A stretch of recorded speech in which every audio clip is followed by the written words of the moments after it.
संदेश झूठ से हटके। मैं आदरणीय रामशरण जोशी जी के पास आता हूं। सर, भागवत जी का बैंड बजा दिया राहुल गांधी ने। भागवत जी तो बहुत हाँ, बिल्कुल एकदम से। और ये बैंड ऐसा बजाया कि अब पूरी भाजपा नपीरी बजा रही है। इसके जोशी जी, राजनीतिक परिणाम क्या होंगे? वो उन्होंने कितना बैंड बजाया नहीं, मैं अभी इसके ऊपर बाद में आऊंगा। सबसे पहले मेरे पास एक जबरदस्त किताब है, वो दिखाना चाहूंगा। Bunch of thought, bunch of thought, गुरु गोलवलकर की। और इसमें, हेलो जी जी, आप बोलिए। मैंने आपको फुल स्क्रीन पर किया है ताकि किताब दिखा सकें। हाँ, तो ये है बंच ऑफ थॉट।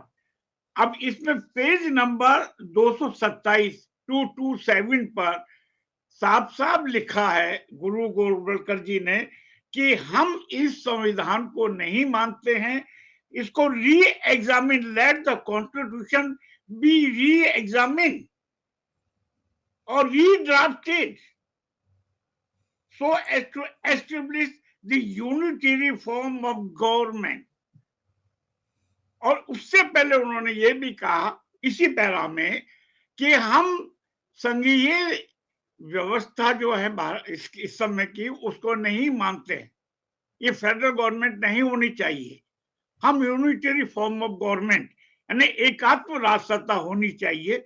क्योंकि पॉलिटिकल साइंस के आदमी हैं तो मैं वो इसको समझ रहे होंगे यूनिटरी फॉर्म ऑफ गवर्नमेंट क्या होती है। तो वो ये, और ये इसने हर जगह गुरु और गोलवलकर ने कहा। अब मेरी बात ये है मोहन भागवत जी से कि वो कहते हैं कि हमने बंच ऑफ थॉट को डिसोन कर दिया, ठीक है, तो फिर तो ये भी कहिए कि हमने गुरु गोलवलकर जी को भी डिसोन कर दिया, क्योंकि इसके लेखक तो गोलवलकर जी थे।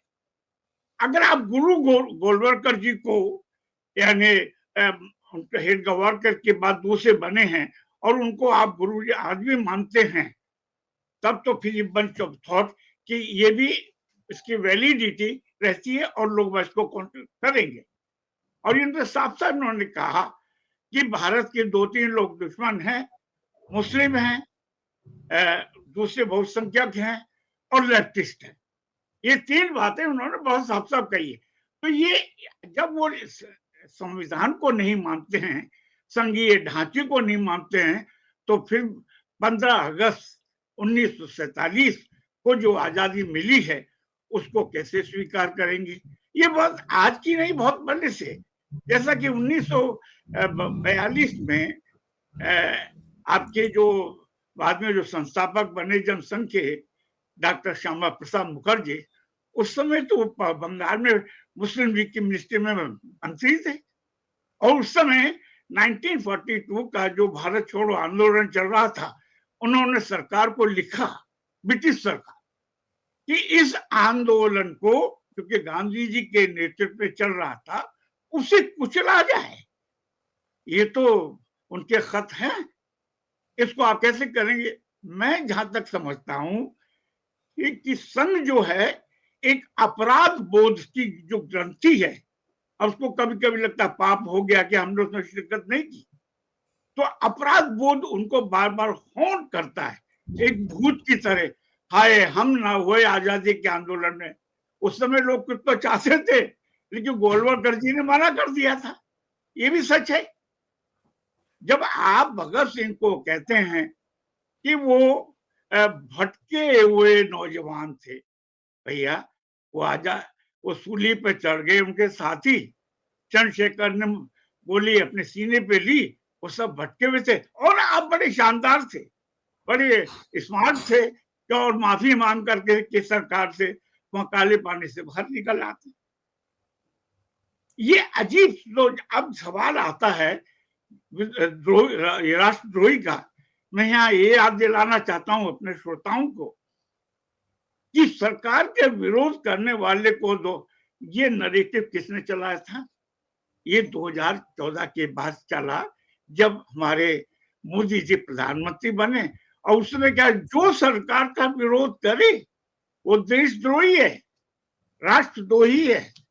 और सुप्रीम कोर्ट ने साफ साफ कई बार कहा कि भाई सरकार का विरोध करना, उसको क्रिटिसाइज करना, ये लोकतांत्रिक अधिकार है, उसको आप राष्ट्रद्रोही कैसे कह सकते हैं? तो उन्होंने शुरू किया, तो ठीक है, उसी को राहुल गांधी ने साफ साफ कह दिया कि जब आप संविधान को स्वीकार नहीं करते हैं, आजादी को स्वीकार नहीं करते हैं, तो आप भी देशद्रोही हैं। यानी आपने भी यानी आप पूरी तरह से नकार रहे हैं। और फिर मैं यहाँ फिर एक बात और कहना चाहूंगा जो कि और भी गंभीर अपने आप में, कि जब आप कहते हैं कि साहब इसकी जो राम जी की प्राण प्रतिष्ठा अयोध्या में हुई, उस दिन से आजादी मिली, तो इसका मतलब तो ये हुआ कि क्या दुनिया में जहां जहां आजादी हुई तो वहां पहले धर्म की मोहर लगनी चाहिए, फिर तो तुर्की में भी लगनी चाहिए। वो कमाल पाशा ने जो किया, क्या किया? तो आजादी की लड़ाई धर्म से नहीं होती है। और फिर सवाल मैं ये भी करूंगा इन लोगों से कि बताइए कितने धार्मिक नेता आजादी की लड़ाई में शामिल थे? ये भी मैं सवाल करूंगा, सवाल इनसे किया जाना चाहिए। अगर आप भगवान राम की प्राण प्रतिष्ठा को सब कुछ मानते हैं, तो फिर पूछा जाना चाहिए कितने लोग उसमें आजादी की लड़ाई में शामिल हुए, कितने लोगों ने शहादत दी? क्या राम प्रसाद बिस्मिल की आप साथियों को क्या करेंगे? क्या अशफाक उल्लाह खां की उसको क्या कहेंगे? 1857 में जो इसमें हिंदू, मुसलमान, आदिवासी, दलित, किसान सब लोग थे, सब उसका पढ़े। बल्कि हमारे जो हैं सावरकर, उन्होंने 1857 पे एक बहुत बड़ा अच्छी किताब लिखी है, उसी को पढ़ लें, तो क्या वो सब सेक्रीफाइस देखा जाएगा?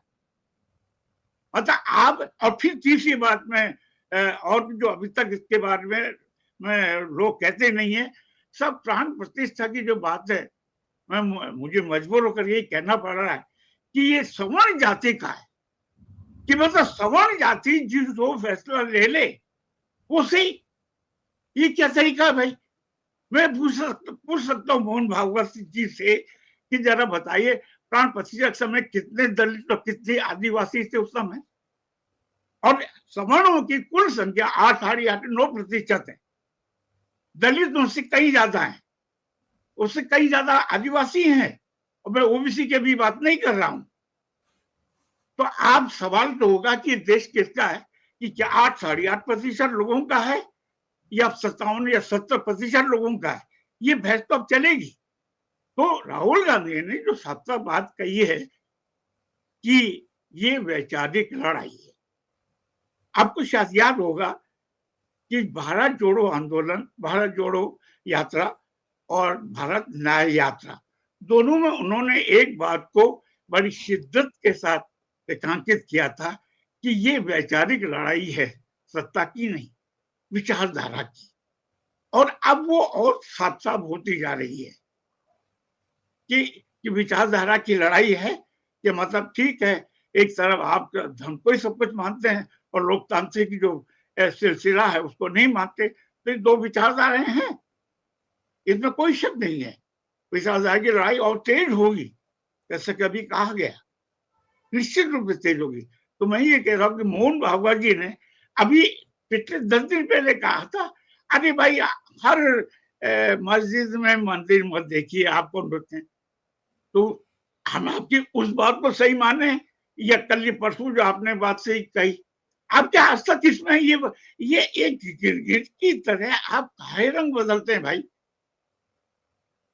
आप अपने जब एक बार कहते हैं कि विकास हो है, तो विकास के आधार पर लड़ाई लड़िए कि हाँ 2014 से लेकर 2024 तक सबसे ज्यादा विकास हुआ, उसी पर रहिए, उसी पर कांग्रेस को घेरिए, उसी को दूसरी पार्टियों को भी घेरिए। जब आपको अपने इस पर है, मैं इसका मतलब ये है कि आपने इस एक दशक में जो विकास किया है वो बेमानी है, और इसका एक ही विकास है, वो एक हिसाब हमने अयोध्या में ये राम जी का मंदिर बनवा दिया, प्राण प्रतिष्ठा कर दी। अगर यही है, यही उपलब्धि आपकी 10 साल की है, तो क्षमा करेंगे मोहन भागवत जी और उनके शिष्य लोग कि ये तो अनएक्सेप्टेबल है। किसी भी लोकतांत्रिक व्यक्ति को क्या वो मतलब मैं तो लिबरल डेमोक्रेसी की बात कर रहा हूं, जो भी उसको अनएक्सेप्टेबल दुनिया में कहीं भी नहीं होगा। लड़ाई लड़ी है लोगों ने धर्म के उस पर नहीं। वो मध्ययुग था जब सामंती होता था मीडिएवल एज में, अब नहीं होता है। अब लोग लड़ रहे हैं। मैं करके गिरा सकता हूँ क्या? श्रीलंका में जो लड़ाई लड़ी क्या बौद्धों की वजह से हुई? वो भी तो आजाद हुआ था 2 साल के बाद। या बांग्लादेश की आप ले लें, ठीक है बदल गए, लेकिन मुजीबुर रहमान ने कब इस्लाम का नारा दिया था? 1971 में। कब दिया था नारा? आम जनता उसमें आई थी, बेसिक बातों को लेकर के बात हुई थी। तो कल को कहते कि नहीं साहब, जब तक कि यहाँ ये इस्लामिक राज नहीं बन जाता है बांग्लादेश, आजादी नहीं होगी। ये तो गलत है। मैं ये समझता हूँ कि ये अंतर विरोध जो कॉन्ट्रडिक्शन है और भी तेज होंगे, इसमें कोई शक नहीं है। और इसके साथ साथ एक जाति की लड़ाई भी चलेगी, जैसा कि वो कह रहे हैं कि जातिगत वो सर्वे होना चाहिए राहुल गांधी का। मैं तो उससे पूरी तरह सहमत हूँ, होना ही चाहिए। ये पता तो लगेगा आखिर में ये पिछले 70-75 साल में क्या हुआ है। हम खाली 8.5% के लोगों को ही हम भारत का राष्ट्र मान लें, ये सब राष्ट्र के विधाता मान लें, ये अब नहीं चलेगा। पहले चला था, इसमें कोई शक नहीं, क्योंकि हिस्टोरिकल रीजन से जैसे ये जातियां, एक जातियां, कुछ 2-3 जातियां सवर्ण लोग अलग आ गए थे, लेकिन उसके बाद समाज बदला है। आप स्थिति को जरा ठीक ढंग से देखिए कि किसकी कितनी भूमिका उसमें रही है। तो मैं तो इसको मानकर चलता हूँ। और इसी को जो दिल्ली में आज जो संग्राम हो रहा है, दरअसल भाजपा जो है फंस इसमें गई है कि उसको उम्मीद नहीं थी कि कांग्रेस बड़े अपने आप को एसर्ट करने लगेगी, क्योंकि कांग्रेस के वोट ही खिसक करके आप में गए थे। अब वापस एक लौटने की उसमें हो रहे हैं, क्योंकि आपने देखा कि आप पार्टी ने जो भूमिका निभानी चाहिए थी शाहीन बाग के समय में, और जो दिल्ली में 2020 में 21 में जो दंगे हुए, उसमें बहुत उसकी भूमिका साफ नहीं रही। फिर एकदम से उन्होंने कह दिया कि साहब हम ये पुजारियों और ग्रंथियों को पैसा देंगे। धर्म इससे आपका करेक्टर धीरे धीरे साफ होता जा रहा है कि आप किस तरफ खड़े हैं। आपने अपनी आर्थिक विचारधारा को स्पष्ट नहीं किया। आप पार्टी ने एक आम जो अवधारणा है, प्रशिक्षण है उन्हें लेकर के कि अभी भी ये एक छद्म बीजेपी की टीम है। 2012 में आपने किस तरह से भूमिका निभाई? कहाँ है वो अन्ना हजारे? मैं पूछना चाहूंगा, कहाँ है? तो ये क्या लड़ाई खत्म हो गई केजरीवाल जी आपकी? तो ये लग रहा है कि भाई जितना ज्यादा से ज्यादा इसका ध्रुवीकरण करें, दिल्ली में जो वो 5 तारीख को 5 फरवरी को वोट पड़ेंगे, और उसमें हम कुछ मतलब कांग्रेस को दूर रखते हैं, ये एक है। लेकिन मेरा मतलब ये है कि दिल्ली में हिंदुत्व का कार्य तो नहीं चलेगा। दिल्ली एक कॉस्मोपॉलिटन शहर है, इसमें हिंदुस्तान के हर प्रांत के लोग बाग हैं, वो हैं, तो वो आपके चक्कर में एकदम से नहीं आएंगे। इससे घबराई हुई है बीजेपी और संघ। देखिए, मैंने कभी बीजेपी को, शायद आपने जब भी सुना होगा, मैंने बीजेपी और जनसंघ को कभी भी एक नॉर्मल पॉलिटिकल पार्टी नहीं माना। वो एक संघ से निकली, जो नेचुरल पॉलिटिकल सोशल प्रोसेस होते हैं, इसी पार्टियां बनती हैं। जैसे कांग्रेस बनी, समाजवादी पार्टी बनी, प्रजा सोशलिस्ट पार्टी बनी, स्वतंत्र पार्टी बनी, और कई पार्टी बनी। उस ढंग से ये नहीं बनी, संघ ने लिया। अब ये बात हुई जनता पार्टी के जमाने में, उन्होंने छोड़ने से इनकार कर दिया था। अटल बिहारी वाजपेयी और आडवाणी, नानाजी देशमुख, सबने इनकार कर दिया था कि साहब हम जनता पार्टी को नहीं माने, हम तो संघ के साथ हैं, चाहे कुछ भी हो जाए। अगर मान लीजिए ऐसा नहीं होता तो जनता पार्टी का जो एक्सपेरिमेंट है इमरजेंसी के बाद, वो बड़ा सफल होता, और शायद इंदिरा जी 1980 में 350 सीट के लेकर के वापस नहीं आती। तो मेरा ये कहना कि आपने हिंदुत्व का नारा दिया 2014 से लगातार।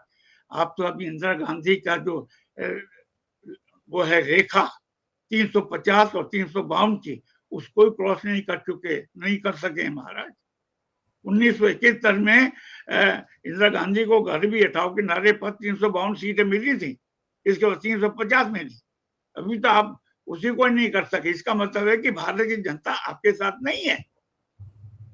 और आपको शायद यहाँ ये भी याद दिला दूं, अटल जी जब प्रधानमंत्री थे उस जमाने में एक वेंकट चलैया कमेटी बैठाई गई थी कि भाई संविधान को दोबारा से देखा जाए, जो कि अभी मैंने सुना है कि गोलवर्कर जी ने क्या कहा कि री एग्जामिन द कॉन्स्टिट्यूशन। तो ये बात अटल जी के जमाने में शुरू हो गई थी, उन्होंने बाकायदा कमेटी बैठाई गई थी, उसमें एक लंबी डिबेट चली थी। एक कमेटी में मैं भी था कि मीडिया को अलग से उसके लिए क्लॉज रखा जाए या 19A के साथ ही रखा जाए, और हमने कहा कि नहीं, अलग से नहीं, जनता की आजादी के साथ ही मीडिया की आजादी होनी चाहिए। तो उनका प्रोसेस तो तब से वो चल रहा है कि हम इस संविधान को दफना दें। उसमें कहा है कि लेट्स बरी इट, दफना दिया जाए। तो ऐसे में अगर आप 10 साल से केंद्र में काबिज हैं तो ये कैसे हम मान लें कि आप संविधान और भारत की आजादी के प्रति प्रतिबद्ध हैं, ईमानदार हैं। मैं समझता हूँ जो भी नहीं मानेगा, अगर मान लीजिए इसकी जगह थोड़ी देर की मान लीजिए कोई मुस्लिम कह देता, ये कहता कि नहीं ये संविधान हटाओ, ये बेकार, हम नहीं मानते, तो आप तो उसके पीछे डंडे लेकर पड़ जाते, कहते कि इसको पाकिस्तान भेजो, ये भारत में रहने लायक नहीं है। इसका आपकी लॉजिक को मैं आगे बढ़ाता हूं। आप भारत के नागरिक के, मोहन भागवत जी, संघ का प्रत्येक व्यक्ति भारत का नागरिक है, हम उसे ये उम्मीद नहीं कर सकते। ठीक है, कमियां हैं, इसमें कोई शक नहीं है, इसके इम्प्लीमेंटेशन में काफी कमियां रही हैं। ये तो जो गवर्नमेंट के जो किसी भी कांग्रेस की, उसका भी दोष है, इसमें कोई शक नहीं है। अब 10 साल से आप हैं, आप ठीक कर दीजिए। हर काम के लिए नेहरू को जिम्मेदार तो नहीं ठहरा सकते कि नेहरू जी की वजह से हुआ। नेहरू जी का तो ध्यान 1964 में हो गया था, उसके बाद तो फिर 10-11 साल से तो आप ही हैं। कब तक आप मुंह बनाएंगे लोगों को? तो मैं ये समझता हूँ कि ये देशद्रोह का मुकदमा चले या नहीं चले, ये तो राजनीतिक आगे की बातें हैं, लेकिन निश्चित रूप से इंडियन स्टेट के का जो चरित्र है उससे लड़ने की जरूरत तो है। तेजी से इन लोगों ने बदल दिया है बुरी तरीके से, इतना इनसेंसिटिव बना दिया अपनी इंडियन स्टेट को कि आप एक कॉर्पोरेट पतियों की हिम्मत पड़ रही है कि 90 घंटे काम लिया जाए। आप जरा सोचिए, कांग्रेस के जमाने में किसी उद्योगपति की, किसी पूंजीपति की हिम्मत हुई थी? आज वो और मुझे तो उसमें आश्चर्य आता है अपने वो सत्यनारायण मूर्ति पर, जो नारायण मूर्ति पर वो कहते हैं कि मैं तो करुणामयी पूंजीपति हूं और अभी भी लगते, ये कह रहे हैं। तो आज वो 90 घंटे, तो ये क्योंकि आपने छूट दे दी, क्योंकि स्टेट का करेक्टर बदल गया। तो मैं समझता हूँ कि राहुल गांधी ने जो लड़ाई लड़ी है, कहां तक जाती है, कितने वो सफल होते हैं, उसमें मैं कुछ नहीं कहूंगा, लेकिन एक विचारधारा की लड़ाई है, अब स्पष्ट हो गया। और लोगों को तय करना पड़ेगा कि आपको एक लिबरल डेमोक्रेसी के साथ, एक संविधान के साथ, लोकतंत्र के साथ रहना है या सिर्फ मंदिर मस्जिद के साथ ही अपना जीवन बिताना, ये तय तो आपको करना। इसलिए मैं मानता हूं राहुल गांधी ने बहुत ही अच्छे पॉइंट चुनाव आयोग को लेकर के, उन्होंने पारदर्शिता की, ट्रांसपेरेंसी की बात कही है और बहुत अच्छी ढंग से कही है। हम इंग्लिश में, हिंदी में शायद इतना नहीं कह पाते, लेकिन अंग्रेजी में बहुत अच्छी ढंग से। तो ये लड़ाई तो चलेगी आगे जी। देखिए, ये लड़ाई चलेगी और ये लड़ाई स्टेट के लिए, इसलिए स्टेट के साथ इसलिए भी कह सकते हैं कि आपने उसका कंक्लूजन कर दिया कि पहले ईस्ट इंडिया कंपनी के खिलाफ लड़ाई थी। ईस्ट इंडिया कंपनी ने जो राज स्थापित किया था फिरंगियों का, उसके खिलाफ लड़ाई थी। अब दूसरी ईस्ट इंडिया कंपनियां हैं जो इस स्टेट को चला रही हैं, अब उनके खिलाफ लड़ाई है। तो ये स्टेट के खिलाफ लड़ाई जो है, इसका मतलब ये नहीं है कि ये नक्सली हैं, ये फलाने हैं, ये धमाके हैं, लेकिन बात समझनी होगी। और अगर बात नहीं समझी जाएगी तो इसके अर्थ का अनर्थ ही लिया जाएगा।